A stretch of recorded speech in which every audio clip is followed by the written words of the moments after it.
Kakinada port ఏరియాలో అయితే ఉన్నాను. ఇక్కడ లోపలికి వచ్చే ముందు మనం ఏదన్నా మాస్క్ పెట్టుకు రావాలి. స్మెల్ ఎక్కువగా వస్తుంది. ఇక్కడ ఉప్పు చేపల వాసన అయితే ఎక్కువ వస్తుంది. ఇదంతా పోర్ట్ ఏరియా కదా, కొంచెం స్మెల్ అయితే ఎక్కువ వస్తుంది. లోపలికి అయితే వచ్చేసాను.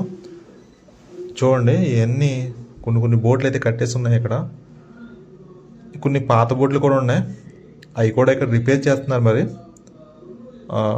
చూడండి, మీ పాత బోట్లు ఇవన్నీ రిపేర్ చేస్తున్నారు. ఇక్కడ ఏరియా చూస్తాకి చాలా అందంగా ఉంది, చాలా బాగుంది.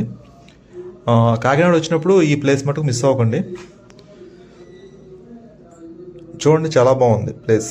ఉప్పు చేపలు చూడండి ఎలా ఉన్నాయో, రోడ్డు మీద ఆరబెట్టేసేటట్లనే ఇలా ఉంటుంది అన్నమాట. ఏరియా కొంచెం మాస్ ఏరియా అనమాట ఇదంతా.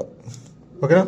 నా వీడియో వస్తే లైక్ చేయండి, షేర్ చేయండి, సబ్స్క్రైబ్ చేయండి. సపోర్ట్ మటు కంపల్సరీ చేయండి. ఓకే, లైక్ చేస్తే మటు మర్చిపోకండి. ఇంకా మంచి వీడియో తీసుకొస్తూనే ఉంటాను. జై హింద్. నెక్స్ట్ వీడియోలో మళ్ళీ కలుద్దాం. మీ షాజహాన్.